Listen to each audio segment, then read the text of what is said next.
Hello everyone, this is Preeti. Welcome back to my YouTube channel. Today we are going to learn NumPy, even called as numerical Python, which is considered to be very important and fundamental package for scientific computing. Either you want to do data science or machine learning, you need to be very good with NumPy. So we can say that it is the most useful library in Python, especially if you are dealing with numbers. Well, in this video, we will see what NumPy is, why do we use NumPy, what are the features of NumPy, some basics, then we will go with different types of arrays and how we can assess or how we can change a specific element such as rows, columns, some other important information about NumPy, along with some useful conditions for exploratory data analysis and many more things, along with 50 plus solved practice questions. And I will solve few out of these 50 practice questions, and rest of the questions I have uploaded it on my GitHub along with the solutions. So let's dive into NumPy. Well, NumPy is at the core of most of the other scientific computing libraries which are used in data science, machine learning, or I can say that any other branch of science which requires computing power. So basically it's a general purpose array processing package in Python used for scientific computing. You can also say that it is an alternative to MATLAB. Well, next question arises, why do we use NumPy? Well, NumPy is very fast because it uses fixed types. So it is fast. Moreover, it consumes very less memory to store data as compared to list or any other library that is used for scientific computing. Mathematical operations are really easy to perform. It works really well with other libraries that are required in machine learning. It has a lot of built-in functions and universal functions. Now there comes important features of NumPy. NumPy basically stands on C Python. It can create a multi-dimensional array. You can create a single dimensional as well, but you can create 2D, 3D or multi-dimensional arrays. Functions and operators for these arrays are there in NumPy. And I have already told you, you can say that it is an alternative to MATLAB. Well, you can create an ND array and dimensional arrays. You can perform Fourier transform or manipulation of the shapes. Yeah, and you can perform operations such as linear algebra, random number generations with the help of NumPy. And we will see all these features, in this video. Now the very common question, how to use NumPy. It's very simple. You have to just import NumPy as NP.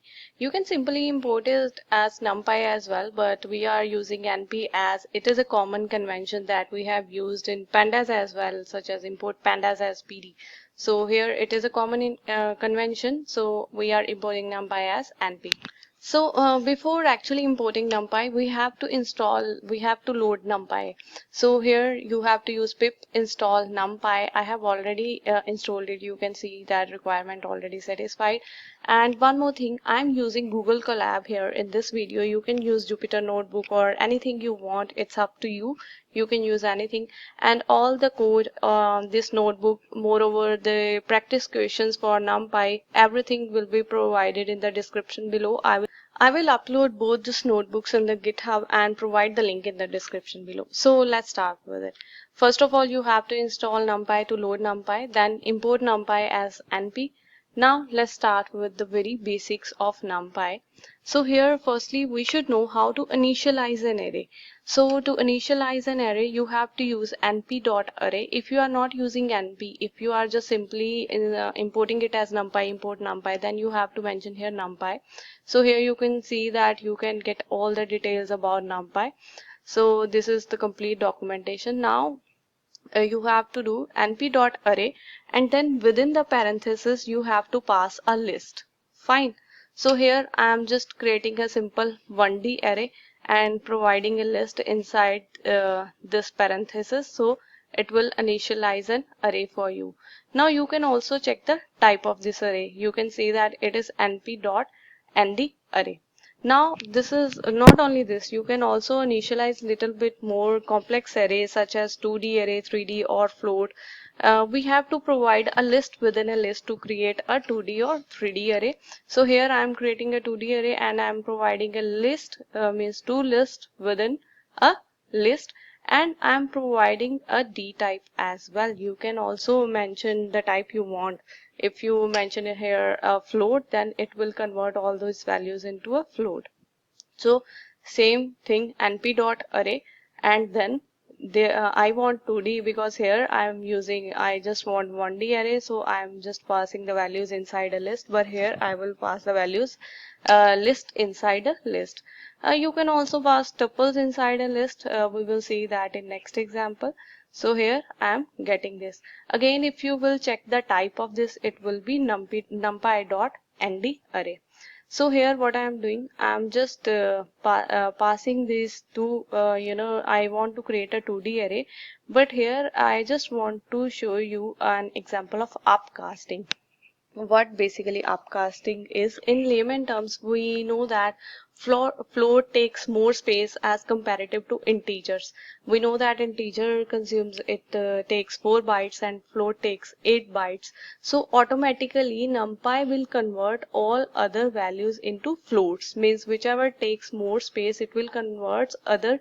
Here it is converting all the integer values into floats. You can see that in the output, that here it is just 6.1. One value is float, others are integers, and I have not provided any D type, okay, as I have provided here.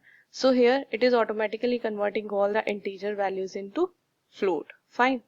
Now if you want to get the dimension of your array, like here we can use an dim, so it will give you all the dimensions of your array. And if you want to know the shape means number of rows and columns, it will provide you the number of rows and columns. Here like I am using 2 rows and 3 columns. Fine, these are the 2 rows and 1 2 3 columns.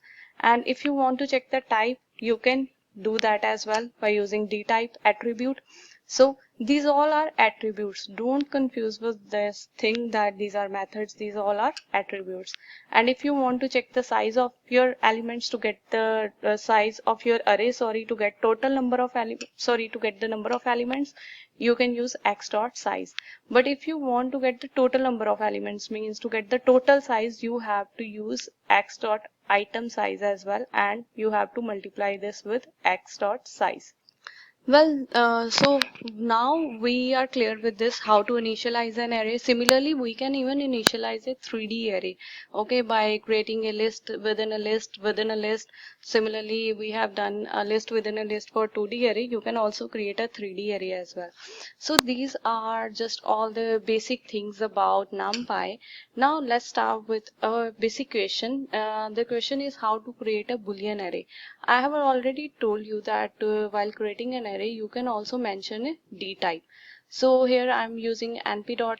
You can also use np dot array. It's up to you, and we will discuss about this np dot once in this video only. So here I'm just using np dot once 3 into 3, and I want to create a Boolean array. So I'm mentioning this D type as bool. So it has created a 3 by 3 array for with all the values trues. Okay, so next question is, let's say I want to create an array and print its attribute. Now here also you can use np dot array. It's up to you. So I'm using np dot once 3 by 3. I want to create three rows and 3 columns of the array, and I want to print all the attributes. We know that what are the attributes. There is a shape and dimension, size, even you can check its item size or total size if you want. So this is it. Fine. So these are just the basic operations we can perform with NumPy. So till now we have discussed about how we can create a simple 1D array or 2D array using list or list within list. So along with that, we have done with how we can check different attributes such as shape, dimensions, or the size of an array. So let's see the different ways, several ways to create an array. Firstly, we are done with a very simple np.array where we used list or list within list. So here we are going to see different ways to create array. Firstly, we will create a numpy array with all ones. So here we will use np dot once and provide the attribute argument within the parenthesis, and these will provide us all the ones. And remember one thing guys, all the ones will be float. These are actually float. If I am going to check the type of this, if I am going to check the type of this, then it will be ND array. But if I'm going to check the type of these values, let's say I want to check any value, any means type of this, then it will be a float. Fine. So next, in the same way, here I have just created a very simple 1D array, 1D array or having all the values as ones. So here I am creating just 2D array and I am providing the type here, because by default it will consider float, all ones or all zeros. If I am creating using zeros, it will be ones, it will be, sorry, floats. But if I want integer, then I have to mention the d type. Okay, so here I have mentioned d type. Here I am creating a 2D array with these 5 number of rows and 6 number of columns, and I have mentioned a type int. If I don't mention any type, by default it will be float. Okay, it will give us all the ones with float values. So now here you can also change the shape as well. We will see it in the upcoming time. Now here what I am doing, I am creating an array with all the values as zeros, and by default it all the zeros will be float. You can see the output. Okay, here you can also create a simple 1D array, 2D array. Here I am creating 2 by 3 array. It will create actually a 2 by 3 matrix with all the values having 0. So this whole array is populated with all these zeros, and all these zeros are actually float values. Now here I am creating an array using empty function. Actually, empty doesn't mean that it will create an empty array. Empty actually means any random value. It will create an array with any random value. Okay, so as you can see in the output, there are random values. Now there comes np.arange. A range is somewhat similar to range function that we use in Python. The only difference between range and arange is in arange you can take float values as well. So this is the beginning and this is the end, last number you want, but it will not consider 10. Do you remember range function in Python? It is similar to that one. So it will start from 0 and it will consider up to 9. It will not consider 10. And here if you want, you can also mention the step size, means you want how much difference you want between the number. In the next example, like you can see that I want to start this numbers from 0 up to 11.5, but it will not consider 11.5 but the number before 11 point, and I want a step size of 2. Okay, now here what I am doing, reshape. I am using reshape function, and it is very important, especially if you are doing an EDA. What it will do actually, it will change the shape of an array. Like here we know that it was creating a simple 1D array, so it will change the shape of an array. By shape I means it will change its dimension. From 1D array it will create a 5 by 2 array, means 5 rows and 2 columns. So you can see that in the output. And if you don't provide anything, or if you provide -1 here, okay, so by default it will take the value whichever suits it. Next comes line space, and line space is somewhat similar to arange, but the difference is here the last number is included. If you are considering from 0 to 10, it will consider 10 also in the output value in the array. And these 5 actually is the elements, or you can say that this this is not actually a step size, but it is the number of data I'm looking for or you are looking for. Fine, so it will provide you that like you can see in the output, it will start creating an array from 0 and up to 10. It is considering 10. In arange it was not considering 10. Okay, so here it is considering 10.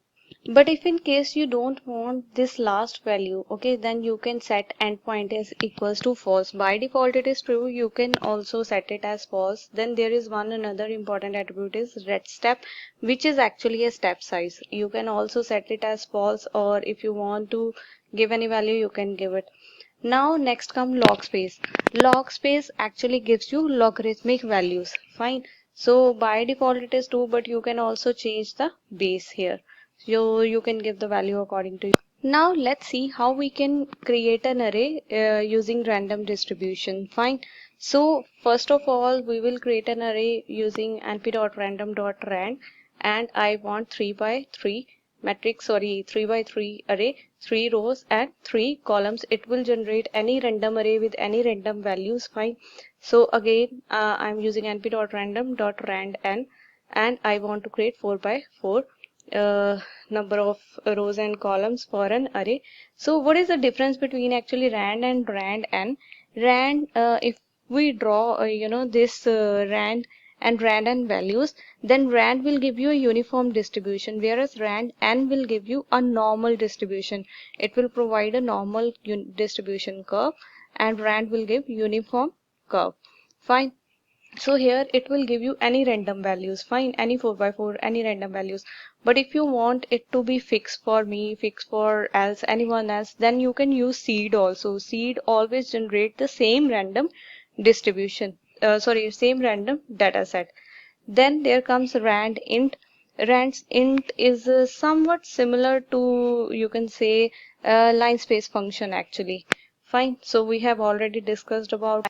Then there comes an identity matrix. Identity matrix always gives a square matrix, means it will the final value of this is will always be equals to 1. You can also use an I function here instead of this identity. It is up to you. So you can find the definition here. It will always return the identity array. Okay, so these are all the parameters and everything. So you can see that all the values in the diagonal is equals to 1. It will generate, it will returns an identity array. So after that, let's do some questions. I have already done this question actually. We are creating 4 by 2 integer array and printing its attributes. Here I'm using an empty array, empty function. Empty, we know that is used to create any random array. Now the next question is how to extract the items that satisfies a given condition from Venn arrays. Let's say I'm creating an array. So I'm using arrange function, and I want to extract all the values from this arrays. Let's say I'm creating a range function from 0 to 10, or means 0 to 9. So it has created that, and I want to extract all the odd numbers. We know that the numbers which are not divisible by 2, or we can say that where the remainder after dividing it with 2 is equals to 1, those numbers are odd numbers. So I am applying this condition to this array X. So these all are the values. Now let's talk about assessing or changing a specific element or row or column. So here what I am doing, I am just creating a simple array, simple 2D array, and I am just printing my array. And here I have already told you about upcasting. These values are float, all the values are float because of upcasting. Here I have used one float value. Rest of the values are integer, but upcasting will automatically convert all values to floats. If I want integer value, here I have to mention d type is equals to int32. Okay, so you can mention that. Let's start with it. Now let's say if I want to assess a particular row or a particular column from it, I can do that. How? Let's say I want to assess this 2. Fine. So it is in 0th row. Find 0, 1 and 0, 1 column. So how I can do that? So it will provide me, sorry, 0 row and from 1 column.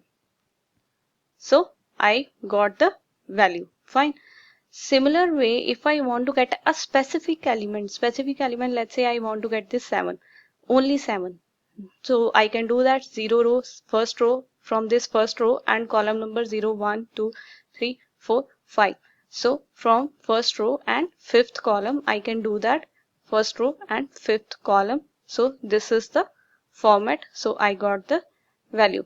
Now if I want to get the specific row, so now you guys must have understood this thing, that this is for row and this before comma is for row and after comma it is for column. So here you have to mention row. If let's say I want this whole row, first row, by default it is 0 1, so for whole row you have to mention 0, and rest all the column values you will get the values. It is somewhat similar to row indexing and slicing in Python. Now let's say I want particular element from a column from the whole row. Now if I want let me print just a here, okay, for better understanding. So let's say I want these values, okay, 2 to 6. I can do that. It is in 0th row, so I have mentioned 0 row, and element is from 0 1 2 3, so it is 4 0 1 2 3 4. If I want up to 6, so it will give me one value less than 3. It will give me values up to third element, so it is 1 up to 4. I got the value. And this is similar to that indexing in Python. This is the starting value and index and then the step size. So this is all about how we can assess a particular row or a particular column or any particular element. Now let's come to the question. Now this is where my video is different from other videos. You will come to know how in practical you are going to use this particular topic. Fine. So here is the question: how to swap two rows in an array. So for swapping two rows, first of all I am creating an array. I am using arange function for this, np.arange, and this we know that this will provide us a one-dimensional array, 1D array. So here I'm using reshape function to convert it into 2D array. So this is my 2D array, and what I'm going to do for swapping, for columns it will remain same because I want to swap two rows. For rows I'm going to change the position within the list. So here I want this row at this position and I want 0 row at first. So here is my output. Similarly, we can swap two columns as well, and at that time the rows will remain same. I will use simple column for rows, and for columns I'm going to swap the positions. Now let's take another question. Create a 5 into 2 integer array from a range between 100 to 200, and difference between each element should be 10. We know that it will create a 1D array. So to convert into 5 into 2 matrix, or in this array 2D array, we will use reshape function. If you know what to fill here, you can use -1 as well. So it will create this array. Now how to reverse the columns of an array? So again I'm going to use arange function and converting this 1D array into 2D array. So here rows will not change, rows will remain same.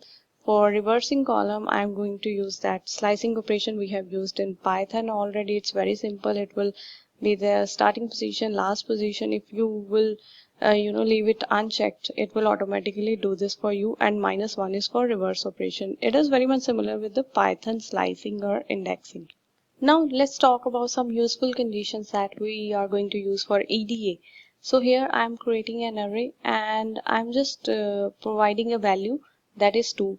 Let's say if I want to get all the values that are less than 2, or I can say that all the values that are greater than 2, I can use this. For this, let's say I want a value should be, means minimum should be 2. So what I can do, I can put an array with a condition that is less than 3. Array should be, if array should be less than 3, it give me the value. So here I will provide this condition within square brackets. So here is my output. Then again reshape function. Now you guys should be familiar with what reshape function is. So I don't think so there is a need to explain it again. So we can also perform division, multiplication, addition, power of, square root, logarithmic, all the operations are with the help of NumPy. It will perform all these operations element wise. Yeah, well, you can also perform these operation matrix wise if you want, but by default if we use addition, like here I am creating an array and here I am adding just 2. So it will add 2 element wise, means in each element, on each element it will add 2. Similarly here I am just doing power of operation. 2 stars is for exponential, you can say. So here it will perform this operation element wise. Similarly you can also do sine, cosine operations, multiplication, division, anything you want. All these functions such as addition, multiplication, and division, everything, these are even called as universal functions. But remember one thing guys, these perform operations element wise, not matrix wise. If you want to perform operation matrix wise, you can do that as well. But there are certain requirements. You can perform matrix multiplication by using at the rate, fine, but there are certain requirements. So now let's talk about statistic and linear algebra in mathematics. So here what I'm doing, I'm just creating an array, simple 2D array. So let's say I want to get the minimum value from this array. I can simply use np dot minimum. Okay, for maximum similarly you can do np dot maximum. But remember one thing, by default it will give you the minimum or the maximum value from the row wise. If you want to get this value from columns, you have to use x is equals to 1. Similarly, you can also perform additions and other functions as well. It is very simple, quite simple. You guys can try it yourself, so it will perform as well. So there is one another important function, that is vertical stacking and horizontal stacking, that you should be familiar with. Okay, so fine, what it will do, like we have, let's say we have two arrays and we want to create a vertical stack. We can simply use v stack and it will create a vertical stack. If we want to create a horizontal stack, then we can use h stack for that. Now there arises a question, what is this h stack and v stack? Stack in layman words, I can say it simply means piles of objects. So h stack is a function that is used to stack the sequence of input arrays horizontally, or I can say that column wise, to make a single array. Similarly, not similarly actually, a vertical stack is used to stack the sequence of input arrays vertically, or you can say that row wise, to make a single array. So you can see here that it has stacked it vertically, row wise operation. It has stacked row wise. Whereas if you are going to see this, then it will create this a column wise. Fine. So this is all about this. Now let's take a question. Now the question is how to extract numbers between a given range from a NumPy array. Let's say I have an array starting from 10 up to 24.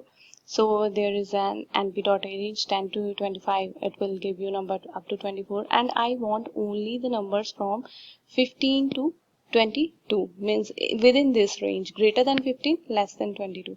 So this is again a very important task we perform during EDA, exploratory data analysis, if we want a particular range. So you can do this in this way. Okay, you can use AND operator, and this way you can get all the values. Now how to stack two arrays vertically, I have already explained you how. First of all, let's create an NP array using arange function, and I am just repeating this using a repeat function, and I'm doing that vertical stack. We know that it will stack this row wise vertically. Now this is all about NumPy, everything I have explained here, and there are about more than 50 practice questions, and I have provided the solutions along with the questions. And I would suggest you guys to go through this. Just read a question and then try to solve it. If you got stuck anywhere, you can see the solution, you can watch it. And if you have any query, you are unable to solve it, have any problem, anything, you can ask me in the comment section below. Well, it is not possible to cover up all these questions in just 20 or 30 minutes, but I have covered according to the topics, and I assure you, you guys will be able to solve these questions very easily. So guys, if you like the video, please subscribe to my channel. Stay tuned. Bye bye. Thank you.